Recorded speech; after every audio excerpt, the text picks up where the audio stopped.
सभी को जय भीम जय भारत नमो बुद्धाय। मैं निखिल सबलानिया आज बाबा साहेब डॉक्टर भीमराव अंबेडकर जी की पुस्तक बुद्ध और उनका धम्म का जो भाग 37 प्रस्तुत करने जा रहा हूँ। दोस्तों, 13 साल पहले इस पुस्तक के भाग बनाने शुरू किए थे। धम्म को सीखा और आप तक अनुभव के बाद भी उसका पालन करने के बाद ही लेकर आ रहा हूँ। पिछले वीडियोस में मैं काफ़ी कुछ बता चुका हूँ।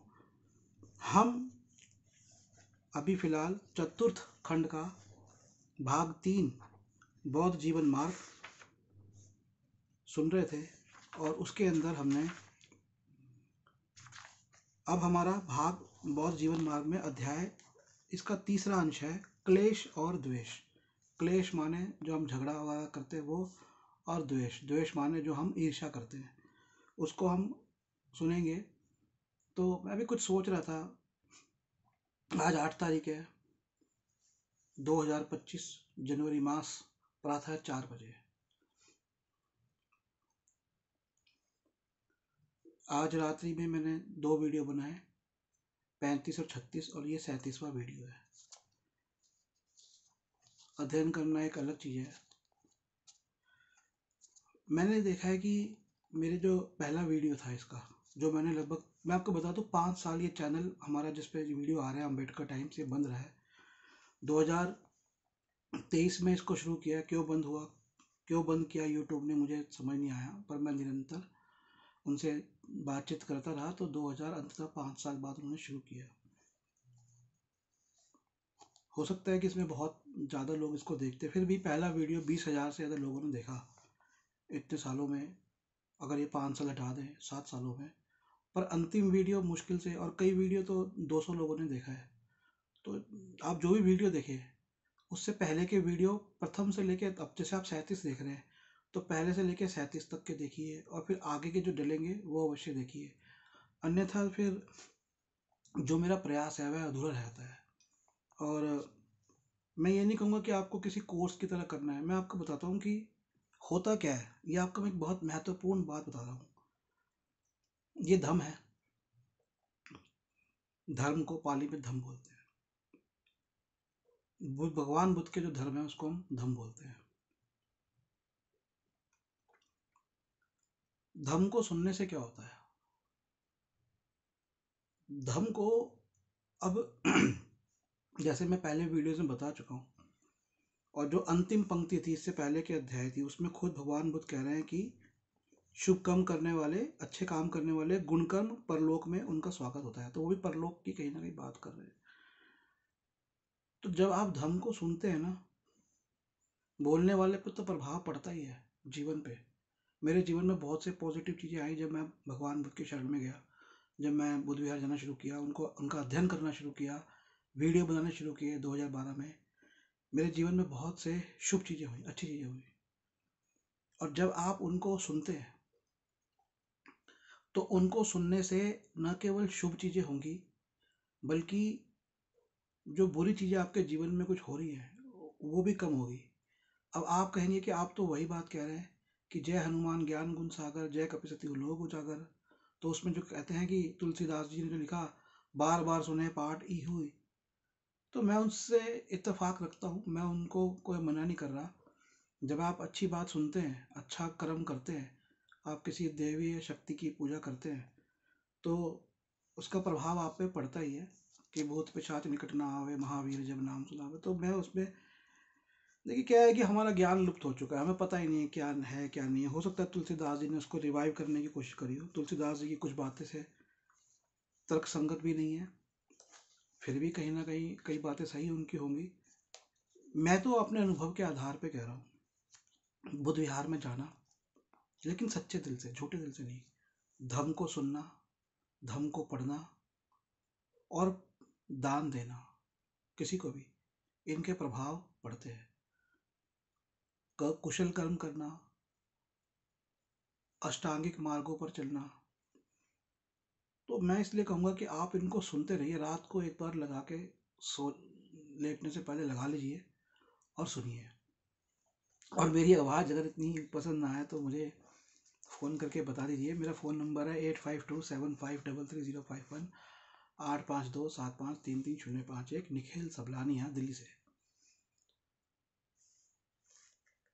मैं आपको अपने जीवन के 2 अनुभव बताता हूँ।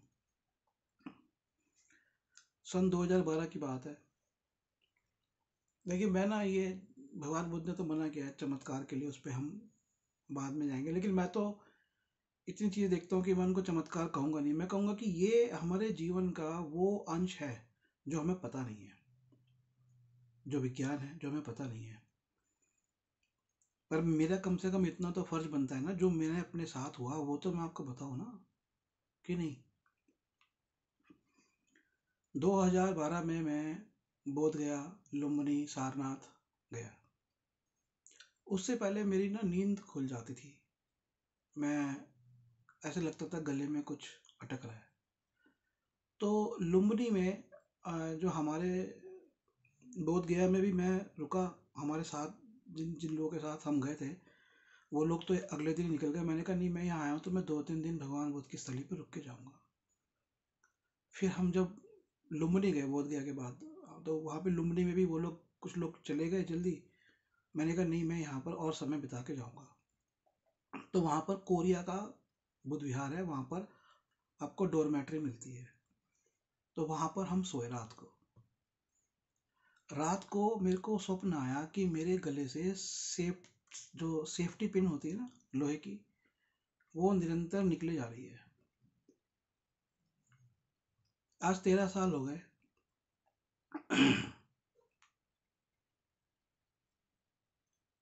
13 साल तक मुझे, अभी हाल ही में कुछ ऐसा हुआ, वो मैं उस पर ध्यान नहीं आ रहा, बताता हूँ। तो 13 सालों तक मुझे कभी भी,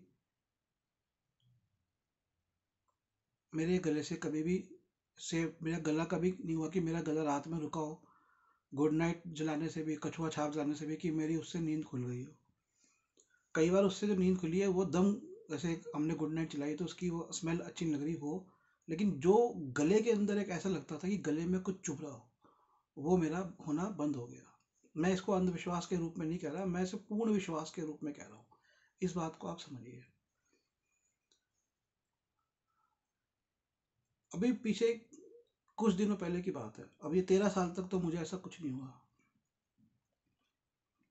कुछ दिनों पहले की बात है कि मेरा मन में आया, मैं बीच में, मैं बहुत भिक्षुओं के धम्म प्रवचन सुनता रहता था, बीच में कुछ समय नहीं सुना। तो मेरा मन एक दिन रात में आया कि मैं धम्म प्रवचन सुनूं, और मैं सुनने बैठा। पिछले हफ्ते की बात है, रात में। तो मैं यूट्यूब पे लगाया और एक बौद्ध किताब है, धम्म प्रवचन था एक तरह से वो, उसको मैंने सुना। उस रात फिर मेरे को एक सपना आया कि मेरे गले से जैसे कांच के टुकड़े निकल रहे हो।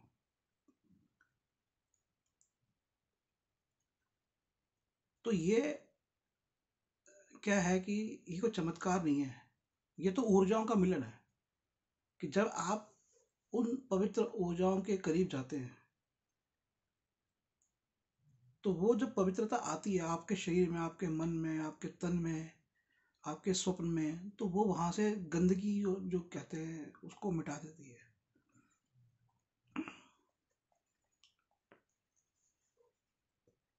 अब मैं सारे उदाहरण अपने 15 साल के अगर मैं बौद्ध जीवन के दे दूं, हालांकि मैंने सोचा हुआ है, मैंने बौद्ध धर्म पे 2 पुस्तकें लिखी हैं, एक डॉक्टर अम्बेडकर और बौद्ध धर्म, और एक बुद्ध का पथ। तो मैं चाहता हूँ कि बौद्ध, अपने जो मेरा बौद्ध जीवन रहा, कि मैंने जब भगवान बुद्ध की शरण में गया, उनके शरणागत में हुआ, और ध्यान साधना शुरू करी, अध्ययन शुरू किया, प्रचार करना शुरू किया, तो क्या मेरे जीवन में परिवर्तन आए। और सबसे महत्वपूर्ण होता है, देखिए ये सब तो साधन है, सबसे महत्वपूर्ण होता है कि आपने डिसिप्लिन में रहकर उसका, उस सीख का पालन किया या नहीं किया। तो वो जो मैंने डिसिप्लिन में पालन किया, वो डिसिप्लिन पालन करने में बरसों लग गए, और मैं नहीं कहूँगा कि मैं पूर्णतः को प्राप्त हो गया, पर हाँ, काफ़ी हद तक कई चीज़ें, जैसे क्रोध नहीं करना, क्रोध मेरे को अभी भी आता है, कई बार आता है, कर लेता हूँ, लेकिन कई 99% जगह पर नहीं करता। काम वासना मेरे जो है, मैंने उसको अपने वैवाहिक जीवन तक ही सीमित रखा। उसके अलावा लोभ और लालच तो कभी रहा नहीं है। कुछ किताबें जब मैं सेल करता हूँ ज़्यादा कीमत पर, अभी भी मैं आपको रिक्वेस्ट करूँगा तो मैं बोलता हूँ कि आप कीमत हमें ज़्यादा धन दीजिए, उसको दान समझ के दीजिए। हालांकि आता कुछ है नहीं, सच सच तो ये है, कोई दान भी नहीं करते लोग। बोलता रहता हूँ इतने सालों से, कोई कुछ करता नहीं है।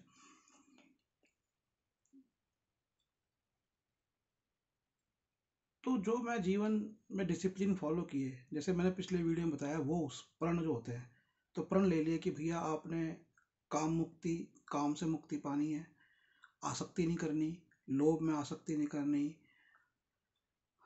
वाणी को शुद्ध रखना है, अच्छा रखना है, विनम्र रखना है, कठोर वाणी। ये बहुत हालांकि मुश्किल है, 99% ही होता है, 1% रह जाता है कि कठोर वाणी नहीं करनी, किसी के बारे में बुरा नहीं सोचना, किसी को लताड़ना नहीं है, सबसे मैत्री रखनी है, करुणा मैत्री तो रखनी रखनी है। तो ये डिसिप्लिन करना पड़ता है। इसको एक तो डिसिप्लिन करना होता है, और डिसिप्लिन के साथ ये नहीं कि डिसिप्लिन के साथ करना नहीं, उसको रिगरसली करना होता है, अच्छे से करना होता है, तब जाके ना सिद्ध होते हो आप, शुद्धता आती है आप में। शुद्ध तो होते हो तो सिद्ध होते हो। सिद्ध मतलब कि पवित्र बनते हो। फिर ये ऐसी आपके साथ चीजें होती है, जैसे मैंने आपको 2 उदाहरण दिए, और भाई कई उदाहरण है। तो मैं इसको पढ़ता हूँ। क्लेश और द्वेष बहुत महत्वपूर्ण है। पूरा जीवन पैदा हुए रोते हुए बिता दिया, लड़ते रहे, मित्रों से लड़ते रहे, माँ बाप से लड़ते रहे, आपस में लड़ते रहे, पति पत्नी लड़ते रहे, बच्चों से लड़ते रहे, भाई बहन लड़ते रहे, भाई भाई लड़ते रहे, दुनिया लड़ती रही। बाजार में गए, दुकानदार अपने ग्राहक से लड़ रहा है, ग्राहक दुकानदार से लड़ रहा है, सब लड़ रहे हैं, आपस में लड़ रहे हैं, कलेश कलेश कलेश कलेश कलेश कलेश कलेश। और द्वेष, और द्वेष, चिढ़, ईर्ष्या, जलन। तो इनके ऊपर क्या कहते हैं भगवान बुद्ध? किसी को क्लेश मत दो, किसी से द्वेष मत रखो। सबसे पहले कहते हैं भैया इसको छोड़ दो, इन दोनों चीज़ों को छोड़ दो। यही बौद्ध जीवन मार्ग है। तो ये एक बौद्ध जीवन मार्ग है। तो इससे पहले क्या बताया था कि एक बौद्ध जीवन मार्ग में क्या क्या चीज़ें आती है? कोई एक चीज़ नहीं आती, बहुत चीज़ें आती हैं। जैसे कि इससे पहले बताया था कि लोभ और तृष्णा मत रखो, ये बौद्ध जीवन मार्ग है, क्योंकि ये चैप्टर ही बौद्ध जीवन मार्ग पे है। और शुभ कर्म करो, अशुभ कर्म ना करो, अच्छे काम करो, बुरे काम ना करो। अच्छे काम करो, लालच और तृष्णा मत रखो, कलेश और द्वेष मत करो। क्या संसार में कोई आदमी इतना निर्दोष है कि उसे दोष दिया ही नहीं जा सकता? जैसे शिक्षित घोड़ा चाबुक की मार की अपेक्षा नहीं रखता। तो वो कहते हैं कि क्या संसार में कोई इतना निर्दोष है? मतलब कमी हर एक में होती है। अब किसी में कमी नजर आ गई आपको, तो भैया आप तो उसके हाथ धोकर पीछे पड़ गए। ऐसा ना करें। कमियां सब में होती है, गलती किसी से भी हो सकती है। जैसे अंगुलीमाल का जो वृतांत है, कि अंगुलीमाल को भगवान बुद्ध ने कोई सूली पे थोड़ी ना चढ़ा दिया, उसको शांत कर दिया ना अपने धम्म से, करुणा और मैत्री से। हो सकता है कि किसी में कोई कमी रही हो, पर अब आप ये नहीं कि आप उससे कलेश करो या उससे द्वेष करो। जैसे शिक्षित घोड़ा चाबुक की मार की अपेक्षा नहीं रखता। तो जैसे अब आपने, जो घोड़ा शिक्षित हो गया है, जो घोड़ा सीख गया है, उसको तो चाबुक के मार की जरूरत नहीं होती ना। तो आदमी को आप धम दो। चाबुक यहाँ पे धम का प्रतीक है, कि अब आप उसको धम दो ताकि वो इतना धम में, उसके ऊपर इतना वो धम से कार्य करने लगे कि उसमें कोई, उससे ज़्यादा गलतियां ना हो। पर गलतियां हर एक से होगी। श्रद्धा, शील, वीर्य, समाधि, धर्म विचार अर्थात सत्य की खोज, विद्या तथा आचरण की पूर्णता, तथा स्मृति, जागरूकता, स्मृति अर्थात जागरूकता से इस महान दुख का अंत करो। तो सबसे पहले वो कहते हैं श्रद्धा होनी चाहिए, शील होना चाहिए। पंचशील मिला के जो शील बनता है, जो शील है, शील क्या? अच्छे अच्छे काम करना। वीर्य, वीर्य का अर्थ होता है वीरता, मतलब भय मुक्त होना, वीर्य। समाधि, समाधि का अर्थ हुआ कि सम रहना आपको, ये नहीं कि दुख आया तो हाय रे, और खुश आया तो अप्रमादित से बोलते हैं। प्रमाद में नहीं जाना, समाधि रहना, सम रहना। धर्म विचय मतलब धर्म, यहाँ पे इसका अर्थ लिखा हुआ है धर्म की खोज, लेकिन मेरा मतलब है कि धर्म को का विचरण, धर्म को सोचना। विद्या, देखिए विद्या का बहुत ही विस्तृत शब्द है। विद्या और धर्म में फर्क है। विद्या क्या है? विद्या है विजडम। विद्या मतलब विजडम। विजडम कहाँ से मिलेगी? विद्वानों को पढ़ने से। विद्या आपको मेडिटेशन से नहीं मिलेगी। विद्या आपको खाली धर्म से नहीं मिलेगी। विद्या आपको मिलेगी जैसे सामाजिक विद्वान, आर्थिक विद्वान, राजनीतिक विद्वान, नैतिक विद्वान, इनको जब अध्ययन करेंगे वहाँ से आपको विद्या, और फिर आपकी और भी विद्याएं हैं, गणित है, ये सब विद्याओं में आते हैं, भाषाएं हैं। तथा आचरण की पूर्णता, तो आचरण की पूर्णता क्या? सदाचरण, सदाचार, अच्छा आचरण करना। तथा स्मृति अर्थात जागरूकता, तो इनको स्मृति में, अपने मन में, ये नहीं कि भैया हम गए और एक हमने किताब उठाई और कभी जीवन में पढ़ी और ना को उस पर आचरण किया अच्छी किताब पे, ना उसको याद रखा, ना उससे को जागरूकता आई, ना किसी को जागरूकता दी। ऐसा नहीं करना। आपको जागरूकता रखनी है। स्मृति से महान दुख का अंत करो। तो जो दुख है, दुख महान दुख है, बहुत बड़ा दुख है, तो वो कैसे जाएगा आपका? श्रद्धा, शील, वीर्य, समाधि, धर्म की खोज, विद्या, आचरण की पूर्णता तथा जागरूकता से। क्षमा सबसे बड़ा तप है। बहुत महत्वपूर्ण बात है। मैं तो इस पे 100%, 1000% एग्री करूंगा, इस पे स्वीकृति करूंगा अपनी, कि क्षमा सबसे बड़ा तप है। देखिए क्षमा करना ना बहुत मुश्किल कार्य होता है, और इसे क्षमा को सबसे बड़ा तप बोला हुआ है क्योंकि कई बार किसी से ऐसी गलती हो जाती है कि गलती सामने वाले से होती है और उसकी अग्नि में आप जलते हो। तो वो जो आप जलते हो और जब आप उसे क्षमा करते हो, तो अब आपने तो उसे क्षमा कर दिया, लेकिन असल में दिल में जो दुख होता है वो तो आपके होता है ना। उस दुख को जब हम नियंत्रित करके या खत्म करते हैं, वो तप होता है। तो मैं तो इसे बहुत बड़ी बात मानूंगा कि क्षमा सबसे बड़ा तप है। वाकई में क्षमा से बड़ा कोई तप नहीं है। और जिसने क्षमा का तप प्राप्त कर लिया, क्षमा की तपस्या कर ली, क्षमा को अपने एक प्रण में अपना लिया कि मैंने क्षमा करना ही करना है। सामने वाले ने अगर जानबूझ के नहीं किया और किया भी तो उससे गलती हो गई, तो उसे क्षमा करना बहुत मुश्किल है। क्षमा करना बहुत बहुत बहुत मुश्किल है। ये सबसे कठिनतम प्रणों में से एक है। जैसे मैंने पिछले वीडियो में बताया कि जो बुद्ध होते हैं वो प्रण करते हैं। सिद्धार्थ गौतम के 500 प्रण थे, अमिताभ बुद्ध के 48 प्रण थे, मंजूश्री बुद्ध के 12 प्रण थे। तो ये प्रण लेने और प्रण का पालन करना बहुत मुश्किल होता है। तो अगर आपने एक प्रण ले लिया कि मैं किसी भी सूरत हाल में, मान लीजिए किसी ने आपके पिताजी का कत्ल कर दिया, आपने किसी की माता का कत्ल कर दिया, किसी ने आपकी माता का कत्ल कर दिया, किसी ने आपके भाई का कत्ल कर दिया, किसी ने दोस्त ने आपको धोखा दे दिया, आपके पति पत्नी में से किसी ने धोखा दे दिया, बच्चों से बहुत बड़ी गलती हो गई, क्षमा करने की स्थिति नहीं है बिल्कुल भी। तो आप ये समझ लेना कि आपके पास एक पुण्य कमाने का बहुत अच्छा मौका है, निर्वाण के प्राप्त का बहुत अच्छा मौका है। मुश्किल होगा, समय लगेगा, समय लगता है हर चीज में, माफ करने में भी लगता है, लेकिन कोशिश करिए क्योंकि फिर आपका एक प्रण पूरा होगा। इस बात को ध्यान रखिए। निर्वाण सबसे बड़ा सुख है। तो तुरंत इसके बाद कहते हैं क्योंकि ये सबसे बड़ा अगर तप है, तो इस तप को करके जो आपका निर्वाण का जो रास्ता है ना, जो सुख है, वो शॉर्टकट हो जाता है। तभी इसको इसके साथ बोला है कि क्षमा सबसे बड़ा तप है, तो निर्वाण सबसे बड़ा सुख है। तो आपको मैं शॉर्टकट बताते निर्वाण का एक, क्षमा करते जाएंगे तो क्या होगा, जब क्षमा करेंगे तो पॉजिटिव चीजें आती जाएंगी, अच्छा अच्छा अच्छा आता जाएगा, अच्छे कर्म करते जाएंगे, पुण्य बढ़ते जाएंगे। तो वो निर्वाण का एक शॉर्टकट है, ऐसा बुद्ध कहते हैं। जो दूसरों को आघात पहुंचाए वह प्रव्रजित नहीं, जो दूसरों को पीड़ा न दे वह श्रमण है। तो दूसरों आप प्रव्रजित मतलब जो दुनिया त्याग कर, संसार त्याग कर साधु बन जाते हैं या फिर बौद्ध भिक्षु बन जाते हैं, उसे प्रव्रजित बोलते हैं। तो जिसने दूसरे को आघात पहुंचाया वो प्रव्रजित नहीं हो सकता।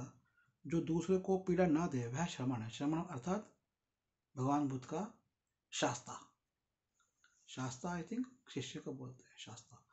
तो भगवान बुद्ध का जो शिष्य है, जो मतलब जो उनकी शिक्षाओं का पालन कर रहा है, वो कौन है? जो किसी को आघात न पहुंचाए। अब एक बात मैं आपको बता दूं, ये किसी को आघात, इसको, ये मनुष्य के लिए धर्म है। मनुष्य और पशुओं के बीच में धर्म नहीं है।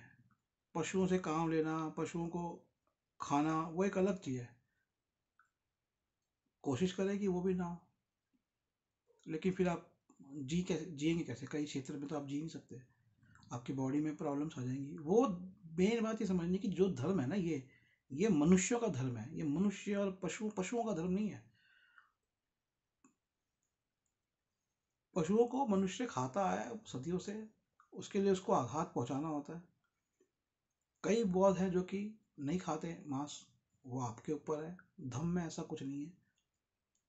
कुछ नियम भिक्षुओं के लिए, बाकियों के लिए नहीं है। हाँ, ये नियम है कि आप सीमित रह के उनको हानि पहुंचाए, आवश्यकता के अनुसार, अनावश्यक रूप से नहीं।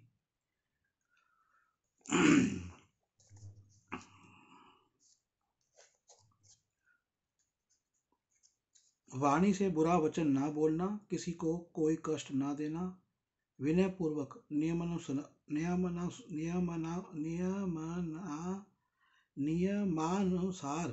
नियम के अनुसार, विनय मतलब नियम, नियम के अनुसार संयत, संयत माने सम रहना, यही बुद्ध की देशना है। तो क्या बुद्ध की देशना? वाणी से बुरा वचन ना बोलना, बुरे वचन ना बोलो कि किसी का दिल दुखे, किसी को कोई कष्ट न दो, और नियम अनुसार, जो लोग नियम चल रहे हैं उसके अनुसार, विनय पूर्वक, विनय अर्थात नियम अनुसार संयत रहो, यही बुद्ध की देशना है। संयत रहो, संयम रखें, ये बात, संयम रखें। न जीव हिंसा करो और न कराओ। तो यहाँ पे जो जीव हिंसा है, ये मनुष्यों की जीव हिंसा है, तो उसको नहीं करना चाहिए जीव हिंसा, और न कराओ।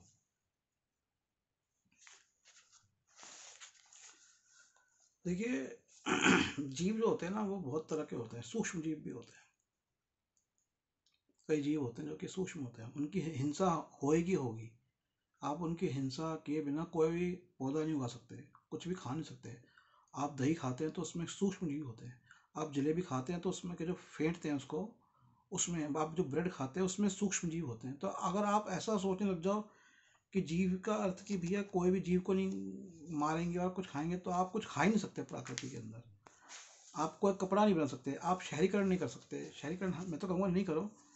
तो ये जो लॉ है ना, दिस धर्म, धर्म इज द लॉ, ये जो धर्म है वो आपके मनुष्य के लिए है। अपने लिए सुख चाहने वाला, जो सुख चाहने वाले प्राणियों को न कष्ट देता है और न जान से मारता है, वह सुख प्राप्त करेगा। तो अपने लिए सुख चाहने वाला, जो सुख चाहने वाले, तो ऐसे जो लोग हैं, मतलब और लोग भी सुख चाहते हैं, जो सुख चाहने वाले प्राणियों को ना कष्ट देगा, तो इनको ना कष्ट दो, ना जान से मारो, वह सुख प्राप्त करेगा। आप इसको ले सकते हैं, अगर आपको लगता है कि हम इसे कुछ जीवों के तक भी लेके जाएं तो वो ले सकते हैं, लेकिन समस्या ये होती है फिर लोग वो व्यक्तिगत भावनाओं को औरों के ऊपर थोपते हैं, जो भी गलत है। मनुष्य का और जानवरों का तालमेल है। मनुष्य ने कई जानवरों को आहार के रूप में इस्तेमाल किया है, कईयों को वस्त्रों के रूप में उनके चमड़े को इस्तेमाल किया है। के श्री धर्मानंद कहते हैं कि जो जीव है, ये पशु लोक है, वो निम्न योनि में आता है। तो उनको आपके इस्तेमाल के लिए बनाया हुआ, जैसे पृथ्वी को, जल को आपके इस्तेमाल के लिए। आप इससे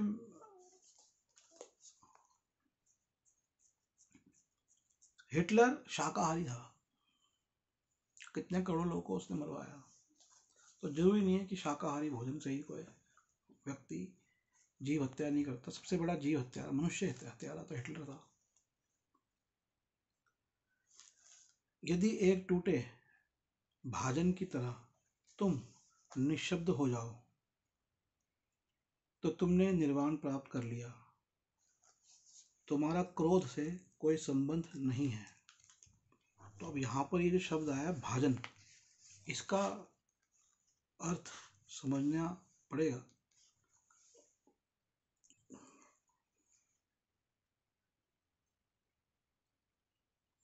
तो इसमें जो लिखा हुआ है कि एक तुम टूटे भाजन की तरह तुम निशब्द हो जाओ तो तुमने निर्वाण प्राप्त कर लिया। जो भाजन होते हैं ना, वो भाजन इसको भी कहते हैं, बर्तन को। जो बर्तन टूटता है, ये शायद उस समय जो लोहा या धातु का बर्तन आ गया होगा तो उसकी बात कर लेंगे। वो टूट गया तो उसकी आवाज़ आनी, खन खन खनखनाहट बंद हो गई। तो तुम वैसे निशब्द हो जाओ तो तुमने निर्वाण प्राप्त कर लिया। तुम्हारा क्रोध से कोई संबंध नहीं है। जो निर्दोष और अहानिकर व्यक्तियों को कष्ट देता है। देखिए, मैं आपको बताता हूँ कि अगर यहाँ पर वह भाजन का अर्थ, टूटे भाजन का मतलब टूटा बर्तन, धातु का बर्तन, कि अगर वह टूट गया, टूटे भाजन, तो उसकी आवाज़ आनी बंद हो गई। मतलब कि उसके अंदर की जो चीज़ें थी ना, जो एक दूसरे से मिलकर वो आवाज़ करती थी। मतलब जैसे इंसान के दिमाग के अंदर बहुत सी चीज़ें चलती हैं, क्लेश चलता है, द्वेष चलता है, लोभ चलता है, उसकी बुरी बातें चलती हैं, वो सब की जो प्रतिध्वनि होती है, मतलब उससे जो उसका इम्पैक्ट पड़ता है, प्रभाव जो पड़ता है, वो होना बंद हो जाएगा। तो तुम निशब्द हो जाओ, मतलब अपनी उन सब चीज़ों को नियंत्रित कर लो तो तुमने निर्वाण प्राप्त कर लिया। तुम्हारा क्रोध से कोई संबंध नहीं। तो इसमें तुम्हारा अब क्रोध भी कोई नहीं है, ठीक है। क्रोध भी कोई संबंध नहीं है, मतलब फिर तुम्हारा क्रोध भी बंद हो जाएगा। तो जैसे बर्तन बजता है, तो ऐसे तुम क्रोध जो करते हो तो अपने अंदर, मन के अंदर जितनी भी उत्तेजनाएं, वासनाएं उठती रहती है, उससे ही तो क्रोध पैदा होता है। तो वो बंद हो जाएगा तो फिर तुमने निर्वाण प्राप्त कर लिया, तुम्हारा उससे संबंध विच्छेद हो जाएगा। जो निर्दोष और अहानिकारक व्यक्तियों को कष्ट देता है वह स्वयं कष्ट भोगता है। तो मैंने जैसा कि कहा था कि यहाँ पे जो प्राणियों की बात हो रही थी वो असल में व्यक्तियों की बात ही हो रही थी। वही बात है कि जो निर्दोष हो और अहानिकारक हो, मतलब जिससे तुम्हें खतरा नहीं हो, और जो निर्दोष हो उनको अगर कष्ट दोगे तो वह स्वयं कष्ट भोगता है, तो आपको खुद कष्ट मिलेगा। चाहे वह अलंकृत हो तो भी यदि उसकी चर्या विषय नहीं, यदि वह शांत है, दांत है, स्थिर चित है, ब्रह्मचारी है, दूसरों के छिद्रान्वेषण करता नहीं फिरता, वह सचमुच एक श्रमण है, एक भिक्षु है। तो थोड़े से जटिल शब्द इसमें आ गए, वो मैं आपको स्पष्ट कर देता हूँ कि चाहे वह अलंकृत हो तो भी यदि उसकी चर्या विषय नहीं। चर्या के दो अर्थ होते हैं, एक तो होता है दिनचर्या और एक होता है कि भ्रमण करना, घूमना फिरना। तो इसका इसका अर्थ ये निकलता है कि चाहे कोई अलंकृत हो। अलंकृत का अर्थ होता है कि उसको, मतलब उसमें कई गुण हैं लेकिन फिर भी वो उनकी बड़ाई नहीं करता, इसका अर्थ ये है, ठीक है। मेन अर्थ इसका यही है कि किसी भी गुण है फिर भी वह उसकी बड़ाई नहीं करता फिरता। यदि वह शांत है, और शांत है, दांत है। दांत का अर्थ क्या होता है? दांत का अर्थ होता है कि जिसको, मतलब जो सॉफ्ट है, मतलब जैसे तो दांत का अर्थ होगा जिसका दमन किया हो, पर यहाँ पे दांत का अर्थ है कि वह शांत है और शांत के साथ सॉफ्ट है, मतलब वो किसी पे अपना अहंकार अपनी थोपता नहीं है, अपने में रहता है, स्थिर चित है। तो उसका जो चित है वो स्थिर है, वो अपने में है, सही है। स्थिर है, पक्का है उसका चित्त। वो लोभ से, काम से, अशुभ कर्मों से, गंदी बातों से उसका मन जो है ना, चिर मतलब मन जो है, वो डोलता नहीं है। ब्रह्मचारी है। ब्रह्मचारी मतलब एक तो ज्ञान का पुजारी है, ज्ञान प्राप्त करना चाहता है। दूसरा, काम वासना को नियंत्रित रखता है। दूसरों के छिद्रान्वेषण करता नहीं फिरता, दूसरों की ये नहीं कि चुगली करता फिरे, उनकी बुराइयां करते फिरे। वह सचमुच एक श्रमण है, एक भिक्षु है। तो यहाँ जो बात कही है, ये भिक्षु और श्रमण के लिए कही है। ये अवश्य ही विनय पिटक से बाबा साहेब जी ने लिया होगा। क्या कोई आदमी लज्जा के मारे ही इतना संयत रहता है कि उसे कोई कुछ कह न सके, जैसे अच्छा घोड़ा चाबुक की अपेक्षा नहीं रखता? तो क्या है, क्या कोई आदमी लज्जा के मारे ही इतना संयत रहता है कि उसे कोई कुछ न कह सके? तो अब हम देखते हैं कि जैसे कि इससे पहले जो बताया कि एक ऐसा व्यक्ति है जो सब कुछ होते हुए भी उसके पास, मतलब काफ़ी अलंकृत, मतलब अलंकृत जरूरी नहीं कि पदार्थ हो, लेकिन उसके पास ज्ञान भी हो सकता है, उसके पास धन भी हो सकता है। ऐसा अलंकृत रहते हुए भी, ऐसा सब कुछ होते हुए भी वो शांत है और कुछ नहीं बोलता किसी से, चुपचाप अपना रहता है और डामाडोल नहीं होता, किसी व्यसन में नहीं जाता और अपने संयम रखता है। अपने काम भावना से वो जो है ना, डोलता नहीं है और दूसरों की बुराइयां नहीं करता फिरता।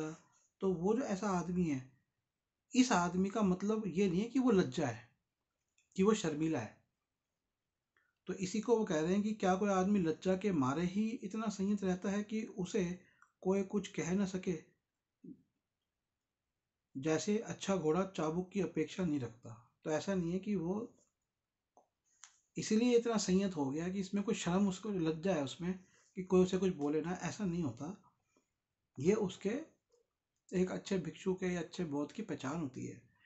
यदि कोई आदमी इतना अहानिकारक, अहा अहानिकर, शुद्ध और निर्दोष आदमी के विरुद्ध कुछ करता है, तो यदि ऐसे व्यक्ति, तो ऐसा व्यक्ति अहानिकर है, शुद्ध है, निर्दोष आदमी है और उसके विरुद्ध कोई कुछ करता है, ध्यान से सुनिएगा। कहते हैं ना, कभी भी किसी इस तरह के व्यक्ति से ना, कभी भी उसको कठोर शब्द बोलने से पहले भी, और मैं आपको ये चेतावनी दे रहा हूँ आपके लिए या आपके परिवार के लिए, परिवार में समझाएं और आप ध्यान रखें, एक भले मानस को, एक पवित्र मानस को, एक अहानिकर मानव को कठोर शब्द बोलने पे भी एक ईश्वरीय दंड, मृत्यु दंड के रूप में आपको मिल सकता है। और मैं जो बातें कह रहा हूँ, ये सारी बात, ये जो मैंने अभी उदाहरण दिया है, ये बहुत सारे उदाहरणों को देखने के बाद ये मैंने आपको निष्कर्ष दिया है। तो मैं तो ये मानता हूँ कि जो प्रकृति होती है ना, या ईश्वर जो होते हैं, वो जब अपना डंडा चलाते हैं तो उनसे ज़्यादा कठोर तो ये हिटलर विटलर तो सब साइड हो जाते हैं। तो वो कठोर है ना, तब हर धर्म में क्या है, नरक बनाए हुए हैं, तो उन्होंने कठोरता अपना रखी है ना, कि आपको पकड़ के अपने चैम्बर में लेके जाते हैं और कई कई सालों तक रोस्ट करते हैं। तो मैं तो ये देखा है, जब मैं देखता हूँ कि गलत काम करने वालों के साथ जब ईश्वर का, अच्छे जीवों का या प्रकृति का या उनके ही पाप कर्मों का जब फल आता है, तो लोगों की रूह कांप जाती है। तो फिर मैं देखता हूँ कि, और मैं बोलता भी हूँ कि आप लोगों से बोलता हूँ कि लोग जो कठोरता करते हैं, जब, कि आपकी कठोरता तो कुछ नहीं है, कि जब ऊपर वाले की कठोरता होगी तो वो क्षमा नहीं करता, और वो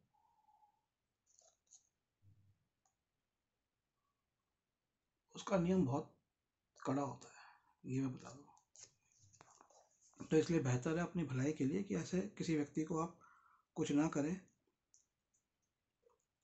तो उसकी बुराई आकर उसी आदमी पर पड़ती है। तो जो उसका जो बुरा करने की सोच रहा होता है, जैसी बुराई करता है, वो उसी पे आकर पड़ती है। ठीक वैसे ही जैसे हवा के विरुद्ध फेंकी हुई धूल फेंकने वाले पर ही आकर पड़ती है। तो आप किसी की बुराई करें आप किसी अंधे का मजाक उड़ाएं तो आप खुद भी अंधे हो सकते हैं, आप किसी गूंगे का मजाक उड़ाएं आप खुद भी गूंगे हो सकते हैं। आप ये ध्यान रखिए कि किसी की बुराई करना और किसी का मजाक उड़ाने पे उसकी जितनी भी प्रॉब्लम होगी ना, वो सारी आप में ट्रांसफर हो जाएगी। ये एक सिद्धांत है पराप्राकृतिक। तो इस वाले वीडियो को मैं यहीं समाप्त करता हूँ। वीडियो नंबर 37 था, आगे वीडियो नंबर 38 में करूँगा, जिसमें क्रोध और शत्रुता के ऊपर है। छोटा सा होगा, उसमें 2 हो जाएंगे, तो 2-3 उसमें हम कवर करेंगे, कोशिश करेंगे। तो आप धम दान देना चाहते हैं कुछ तो संपर्क करें। बहुत पुस्तकों का एक सेट है, 20,000 का है, एक 30,000 रुपये का सेट है, वो ले सकते हैं। कम अगर मूल्य की पुस्तकें चाहिए तो हमारी वेबसाइट पे ले सकते हैं nspmart.com पर। मैं कई बौद्ध पुस्तकों को, जो प्राचीन पुस्तकें हैं, प्राचीन पांडुलिपियाँ हैं, उनको हिंदी में अनुवादित करना चाहता हूँ, इंग्लिश में अनुवादित करना चाहता हूँ, या अनुवादकों को साथ लेके काम करना चाहता हूँ। लेकिन पूंजी तो वही शून्य है। पुण्य होंगे तो होंगे, वो ऊपर वाला देख रहा होगा, भगवान बुद्ध देख रहे होंगे, लेकिन पूंजी शून्य है।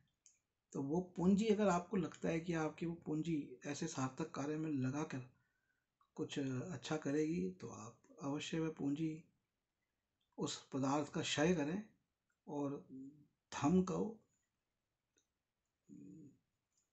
धम की धम को धम चक्र घुमाने में मदद करें, धम चक्र आप घुमाएं।